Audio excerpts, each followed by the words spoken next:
Prophet Sam. Here are 8 outrageous claims against the Mormon Church. I'm going to use a couple of my friends, Owen and Alan Richardson, to help me with this project. Number 8. The church brings down the challenger. A few years ago, I picked up this book, The Darker Side of Virtue by Anson Shoup. Interesting, some of the claims this author makes. He spends an entire chapter 7, on how the Mormons conspired to bring about the Challenger disaster several years ago.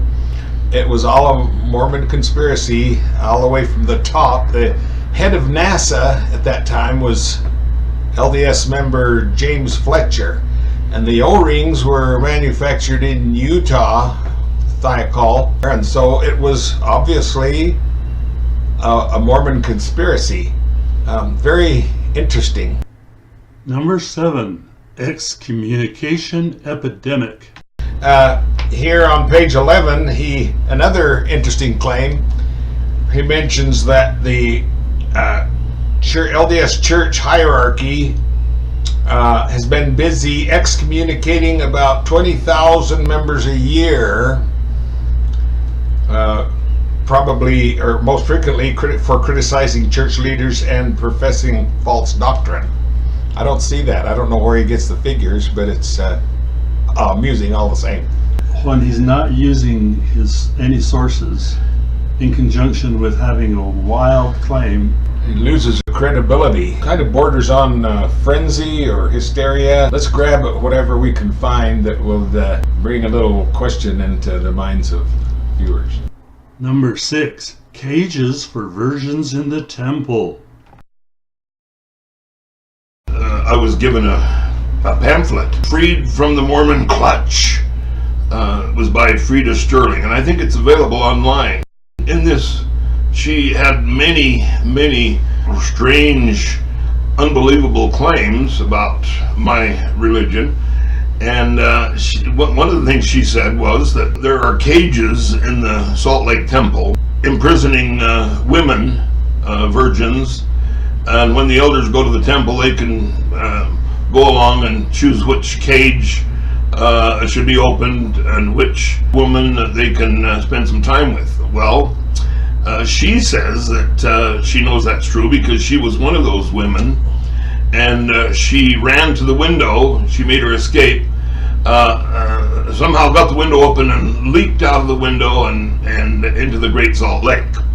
And for any of you that have been in around the Salt Lake Temple and around Great Salt Lake, will know that it would be a considerable leap of several miles, but it was not published on April 1st. She was very serious about it. And there are people, I believe, that actually accept that story and stories like it. Incredible. Because they're not acquainted with the layout of the city and the temple. Right, and they're gullible. It's almost an act of faith to swallow these incredible outlandish stories. Number 5. The temple spires to impale Jesus. Another example. Ed Decker came to Salt Lake years ago. It was in the late 1980s. He spoke at Highland High, and he made the statement, among many others, that the reason why the Mormons have built the Salt Lake Temple with 6 spires is so that there will be 6 more chances for the Savior to impale himself when he comes down and returns to his temple.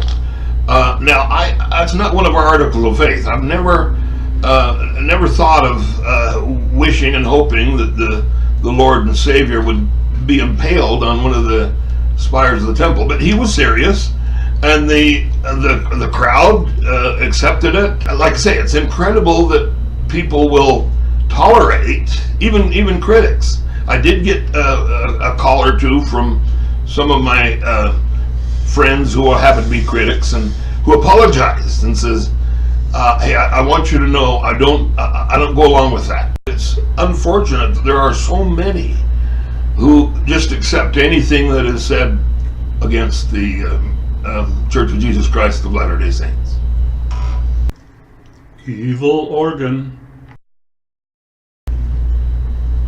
We often hear many claims made against the Church of Jesus Christ of Latter-day Saints, and it gets a little tiring. It gets old, recycling these old rumors about what might have happened, which are accepted as historical fact. But it's almost refreshing when they come up with something new, like, for instance, very creative criticism that in the new conference center, the organ that they installed, the claim was made that organ was specifically designed and calibrated to hypnotize, mesmerize the listeners in making them want to join the Church of Jesus Christ of Latter-day Saints. But the fact is, they make this claim, and there are people out there that accept this without realizing that the organ was designed and manufactured by a Jewish company. The Church of Jesus Christ of Latter-day Saints had nothing to do with the manufacturing. But there are people that believe that, even some active members of the church, when they hear wild stories, and some of them actually believe wild stories, show a very serious lack of responsible scholarship. Hey, let's control the Miss America pageant.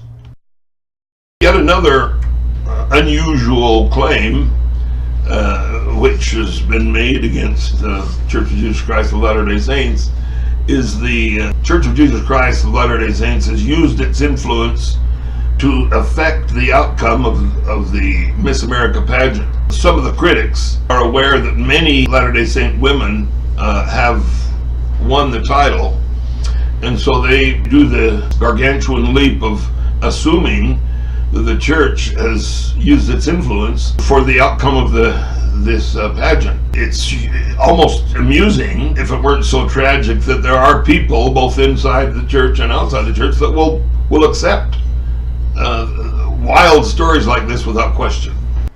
Do the Mormons worship Satan?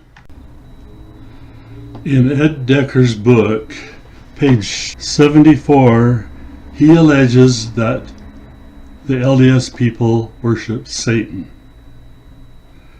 I'd like to see anybody, I invite him or anybody to step in and show why.